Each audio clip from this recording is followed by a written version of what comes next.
다 이제 하나하나 이제 고용보호법과 처리를 해야 되는 상황입니다. 이게 지금 근로자냐 아니냐에 따라 이제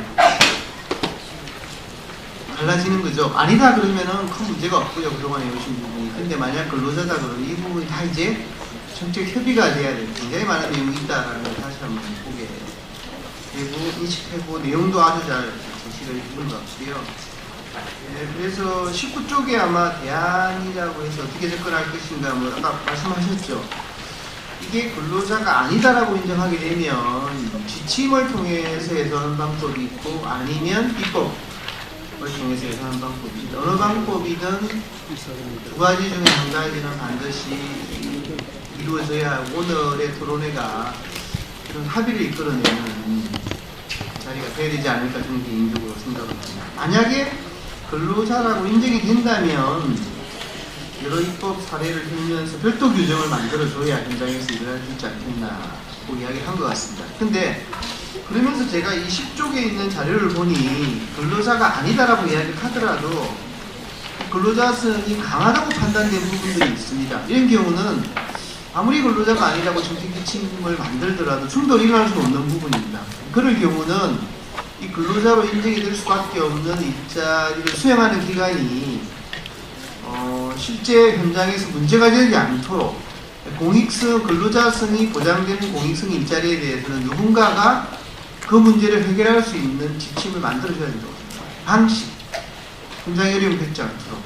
그럼 현장에게 근로자로서 필요한 권리와 의무를 다 수행할 수 있도록 뒷받침되는 국가 예산이 지원되거나 아니면 공익적 선택을 띠면서 그 부분을 해결할 수 있는 고용 문제를 해결할 수 있는 그러니까 그분들이 공익성을 띈 근로자로서 활동할 수 있도록 뒷받침해 줄 수 있는 조치가 반드시 필요하다고 생각합니다. 아무리 우리가 아니라 그러더라도 법적으로 근로자라고 인정을 한다면 수행기관은 그 부분에 대한 문제는 현장에서 어르신과 일을 할 때 발생하는 것을 예전에 예방할 수 있도록 근로자로서의 어르신을 고용하는 별도의 어떤 공적 기구를 만든다. 여러 가지 방안들을 저는 반드시 고민하고 내년부터나 빠른 시간 내에 실행이 돼야만 이 문제는 해결될 거라고 생각합니다. 그래서 각각 경우의 수에 맞는 대안들을 만들어내지 않으면 이 문제는 계속 쟁점으로 남아서 현장에 일하시는 분들이 괴롭히지 않을까 이런 생각을 해보고요. 그래서 토론하시는 분들이 그런 부분에 맞춰서 좀 답을 주시면 어떨까라는 생각이 들고요. 전담인력 부분은 사실은 이 사회복지 현장에 있는 계신 분들의 근로조건 개선이 굉장히 중요한 과제가 되고 있고요. 지방자치단체에서도 많은 지자체들이 이 문제에 대한 지금 점진적인 개선 방안을 제시하고 있는 걸로 알고 있습니다. 그런 부분에서 어떻게 보면 그 사각지대에 있는 우리 사회복지 실천 현장에서도 함께 고민해야 될 게 비정규직 계약직의 문제입니다. 그 중에 한 문제라고 저는 생각해요. 우리 상대적으로 우리 사회 열악한 근로조건에 있는 사회복지 실천 현장이지만 그 내에서도 또 더 열악한 위치에 있는 분들에 대한 처우 문제이기 때문에 이 문제를 해결하는 것이 어떻게 보면 우리 사회 사회복지 현장의 어떤 불평등을 해결하는 그 시금석이 될 수 있지 않겠나 그런 의미에서 토론을 한번 기대를 해보겠습니다. 두 가지 발제 잘 들었고요. 그러면 순서대로 토론자들의 토론을 듣도록 하겠습니다. 먼저 이소정 교수님 토론 듣도록 하겠습니다. 예, 아까 인사드렸던 남서울대학교 이소정입니다.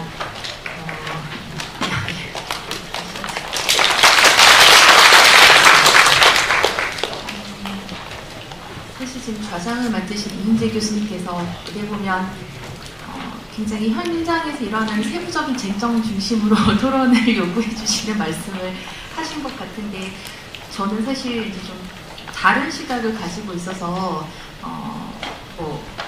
어떻게 보면 이제 노인 일자리를 좀 고민을 하는 방향을 좀 더 큰 차원에서 다시 한번 재점검을 해야 하지 않나라는 생각을 계속해서 가지고 있었기 때문에 좀 큰 이야기를 하게 될 것 같습니다. 저보다 더 현장에 대해서 잘 아시고 법에 대해서도 더 잘 아시는 다른 분들이 어떻게 보면 더 좋은 구체적인 대안을 주실 수 있지 않을까라고 이제 믿어보고요.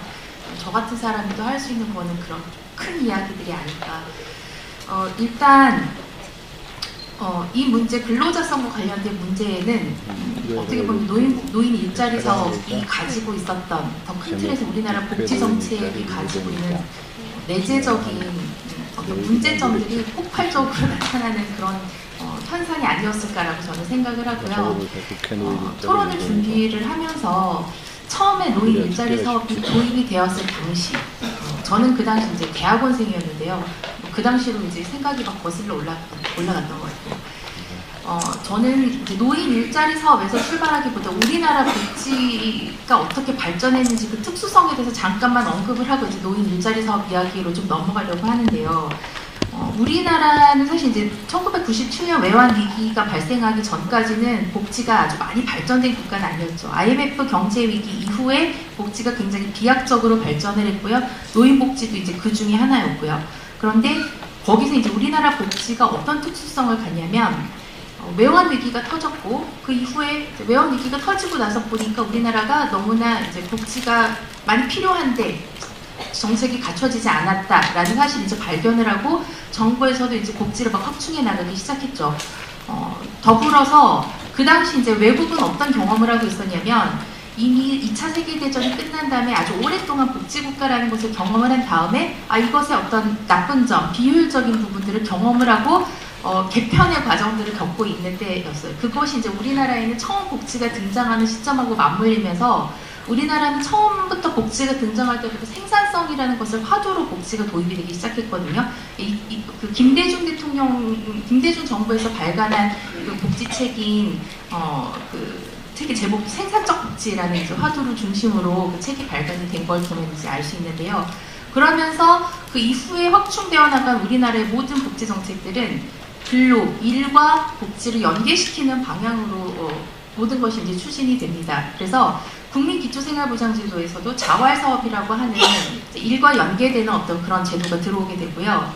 노인복지, 이제 노인복지로 좀 세부적으로 들어가서 얘기를 하자면 2000년대 이제 들어왔는데 갑자기 우리나라가 세계에서 가장 빠른 속도로 고령화가 진행되고 있는 나라다라는 것이 이제 화두가 되고요.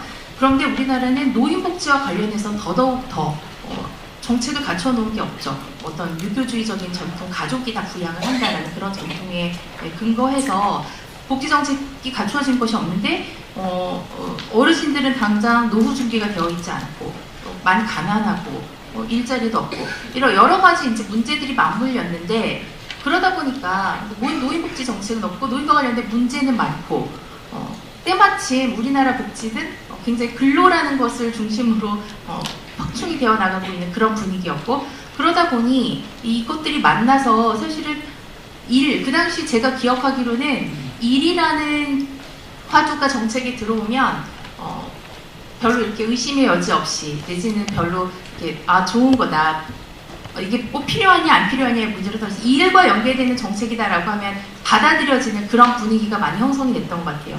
그러면서 노인 일자리 사업이라는 것이 도입이 됐는데 어떻게 보면 되게 다목적적인 정책이었던 거죠. 가난도 해결하고 일도 해야 되는데 일도 해결하고 또 나중에는 사회 참여적인 것까지 덧붙여지는 여러 가지 다목적 정책으로서 이제 노인 일자리 사업이 확충이 되기 시작했던 것 같고요. 사실 이제 이렇게 추진이 된 배경에는 우리나라가 이제 밑으로부터 다른 나라들의 외국은 보면 밑으로부터 복지가 이렇게 시민사회에서 성장해서 올라오는데 우리나라 복지는 이렇게 위에서 기획이 돼서 내려오는 거거든요. 필요하다라는 것을 중심으로 그런 분위기도 없지 않아 있었던 것 같고 그래서 결국 이제 제가 말씀드리고 싶은 것은 노인 일자리 사업이 처음에 등장했을 때 해결하고자 했던 욕구들 노인들의 가난이라는 욕구 경제활동도 이제 해야 되겠고 사회 참여도 해야 되겠고 적극적인 사회생활도 해야 되겠고 이런 것들이 모두 노인 일자리 사업이라는 것에 이제 투영이 되면서 이제 만들어진 정책 그런 형태로 계속해서 확대 발전되어 오다 보니 지금 결국에는 지금과 같은 어떤 근로자성의 문제가 제기가 될 수밖에 없는 상황에 이르지 않았나라고 이제 저는 생각을 하고요. 결론부터 말씀을 드리면 그래서 결국에는 원점으로 돌려야 된다라는 것이 저희 생각입니다. 그래서 이 세 가지 목적이 이제 결합이 되어 있다면 목적에 맞는 정책들로 사실은 가야지 맞는 거거든요. 그래서 만약에 가난이 문제다. 가난이 문제면 노후 소득과 관련된 제도들로 해결을 해야 되는 거죠. 그래서 기초연금을 노인들의 빈곤을 해소할 수 있게끔 확충을 하거나 아니면 가난 정말 빈곤한 노인들의 사각지대가 문제다. 국민기초생활보장제도에 지금 사각지대가 있지 않습니까? 특히 어르신들과 관련해서 부양 의무자 기준이라는 기준 때문에 사각지대가 발생하는데 그런 부분들과 관련된 이슈 제기가 이제 선행이 되어야 되는 것이 이제 제가 봤을 때는 더 올바른 방향이라고 보고요. 경제 활동이 필요하다. 일을 계속 해야 한다. 왜 건강한데 노년기에 접어들었습니다. 그렇다면 이런 부분은 사실 더 근본적인 해결책은 노동시장에서 여러 가지 조건들을 가령 이제 퇴직 연령을 늦춘다든지 아니면 기업들에서 고령 근로자를 고용을 계속 할 수 있는 어떤 그런 제도적인 장치들을 마련을 한다든지 아니면 뭐 그도 아니면은 직업 훈련이라든지 아니면 정말 노동시장에 진입을 할 수 있는 그런 정책들을 확충하는 방식으로 노인들, 그러니까 고령자들의 경제활동의 문제는 해결이 되는 것이 사실은 더 맞는 방향이다. 그리고 이제 남게 되는 것이 이제 사회활동, 어떻게 하면 바람직하게 노인들이 가지고 있는 전문성이나 사회에 기여할 수 있는 여러 요소들을 활용을 해서 더 나은 사회를 만드는 데 기여해 나갈 것인가. 이 부분이 이제 남는 부분인데 저는 이 부분을 되게 중요하게 지금 보고 있거든요. 복지 분야에서 담당을 해야 될 그런 영역으로. 그래서 이제 결론적으로 저는 어떤 법도 필요하겠고 이제 구체적인 부분에서는 그리고 뭐 네이밍도 다시 하는 것도 필요하겠고 정책을 이렇게 분류를 다시 하는 것도 다 필요하겠지만 가장 근본적으로 노인 일자리 사업이 이름도 지금 바뀌었지만 제가 입에 잘 안 붙어서 잘 안 나오는데 노인들의 사회 참여다라고 하는 것을 그 성격을 중심으로 사업이 좀 재편되어 나가야 될 필요가 있다고 생각합니다. 그래서 명확하게 일을 목적으로 해야 되는 사업이다라고 규정이 되면 그것은 이제 근로자성을 그 부분에선 인정을 해야 되겠죠. 그리고 그 부분은 뭐 지금 논의되고 있는 여러 가지 고용보험을 비롯해 여러 가지 이슈들이 그에 맞게 적용이 되어야 되는 것으로 분화가 되어야 되고요. 그 다음에 소득 정말 가난이 문제다. 그러면 이분이 궁극적으로 수급을 받을 수 있게끔 아니면 뭐 역시나 경제활동을 통해서 어떤 자원봉사인지 경제활동인지 구분이 안 되는 그런 사업의 참여를 통해서 20만 원, 30만 원 이렇게 받는 것을 통해서가 아니라 다른 루트로 풀릴 수 있도록 만들어야 된다. 그 다음에 이제 사회활동의 성격을 갖는 것, 사회 참여의 성격을 갖는 것을 명확하게 좀 남겨서 좀 구분을 지어서 수행을 할 필요가 있다고 생각을 하고요. 그럼 구분을 지어서 어떻게 하냐? 저는 제가 생각하기에는 그 목적성에 맞춰서 수행 기관도 분화가 되어야 되지 않을까 생각을 합니다. 그래서 지금 예를 들어서 보면 한 기관에서 여러 가지 성격을 갖는 이제 노인 일자리 사업을 다 같이 수행을 하고 있는 그런 형식을 보이는 경우가 많은데 그런 게 아니라 이런 성격을 갖는 그러니까 경제활동적 성격을 갖는 노인 일자리 사업을 수행하는 기관 좀 따로 있고 지금 있는 새로 만들자라는 얘기가 아니라 지금 있는 기관들이 이렇게 분화되어 나갈 필요가 있다라고 생각을 하는 건데요. 사회활동을 하는 기관 그 목적성을 가지고 있는 기관은 또 명확하게 그것을 지향을 하고 아니면 뭐 또 다른 그 밖에 노인복지 서비스들을 하는 기관 뭐 이렇게 좀 기관도 분화가 되어야 된다. 그 목적에 맞게 이런 생각을 좀 가지고 있습니다.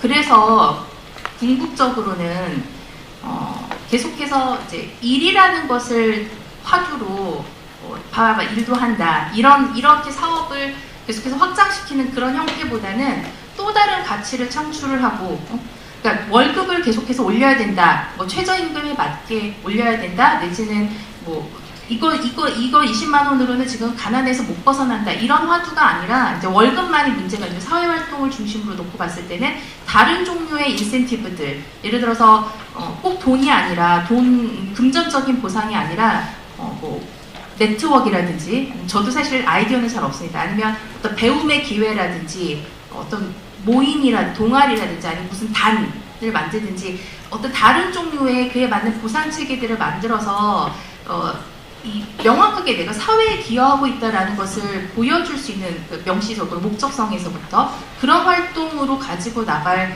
필요가 좀 있지 않는가. 그리고 만약에 향후 어떤 법적 개정이나 법을 새로 만들거나 이런 움직임이 추진이 된다면 이런 성격을 좀 명확하게 반영을 해서 가를 건 가르고 가질 건 가지고 특히나 지금 우리 복지 분야에서는 그 사회 활동성이라는 것을 다시 재규정해서 이것이 내용에 담기는 그런 법을 만들 필요가 있지 않나 생각합니다. 이상으로 토론을 마치겠습니다. 예, 우리나라 복지정책의 근로연계복지의 특성을 이야기하면서요. 사실은 노일자리 사업이 자활사업을 벤치 맞추면서 시작한 건 맞습니다. 그렇게 시작을 했고요. 지금 뭐 이 욕구에 맞는 소득 보장이나 이 노동시장 정책은 뭐 이 자리에서 논할 건 아닌 것 같고, 제가 생각할 때는 계속 부딪혀왔던 노동부의 고용자 고용 정책과 복지부가 하는 노인일자리 사업의 가장 큰 차이는 지금 저희가 이 사업의 전담 인력 이야기를 하고 있지 않습니까? 일종의 전문용어로 뭐 사례관리 그런 말도 합니다만, 일단 복지 일자리입니다. 고용노동부 일자리는 시장에서 이제 활동하는 일자리를 주로 지원하는 쪽이고요. 공공형이라는 이름이 붙은 것 자체가 복지형 일자리이기 때문에 복지 일자리를 고용노동부의 인프라나 고용노동부의 업무 관행으로서는 맞지 않다고 생각합니다. 그래서 이제 수행이 안 될 거라고 저는 생각하거든요. 그래서 저희가 이미 이제 이 자활 사업에서 이미 경험한 바가 있습니다. 희망 리본 사업이 합쳐졌는데 지금 사실은 그 특성을 못 살리고 있거든요. 취업 성공 패키지 사업이 희망 리본 사업을 합쳐서 시행을 했는데, 고용노동부는 사례관리나 아우디트나 아니면은 이런 전담 인력이 붙어서 함께하는 그런 일자리 사업을 하는 곳이 아닙니다. 시장이 그런 일자리를 제공하는 것은 아니죠. 본인이 가서 경쟁을 해서 일을 하는 곳이지 일종의 보대인 일자리를 하는 것은 아니거든요. 보건복지부가 하는 근로연계복지는 명백히 복지 일자리 성격이 강하기 때문에 그 필요성이 있다면은 별도로 해야 하고 그 체제를 갖춰줘야 하는 것은 어쩔 수 없다. 그리고 지금 현 세대 노인 빈곤 문제는 지금과 같은 형태의 공공용 일자리가 아니면 별 대안이 없습니다. 다른 대안이 있다면 말씀처럼 아까 우리 토론자 이야기했듯이 소득보장 정책 못 늘리지 않습니다. 그럼 다른 대안이 없거든요. 그런 의미에서 일정 기간은 저는 중간 세대인 어르신들의 빈곤 문제를 해결하기 위해서는 지금과 같은 형태가 더 확장되고 좀 확대될 필요는 분명히 있다. 다시 한번 좀 강조를 드리고 싶습니다. 예, 이성훈 교수님 감사드리고요. 두 번째 우리 김정호 부위원장님 토론 듣도록 하겠습니다. 네, 소개받은 김정호입니다. 아까 우리 인재 교수님 말씀하셨는데 한 40일 전에 이 자리에서 시니어클럽 주관으로 했었던 또 정책토론회가 있었습니다. 그때는 아무래도 우리 시니어클럽 주관이었다 보니까 제가 좀 격앙된 목소리로 그때 좀 했었던 기억이 나는데요. 오늘 여기 올라오려고 하니까 많은 분들이 그때처럼 소리 지르지 마라 그래서 오늘은 좀 조용하게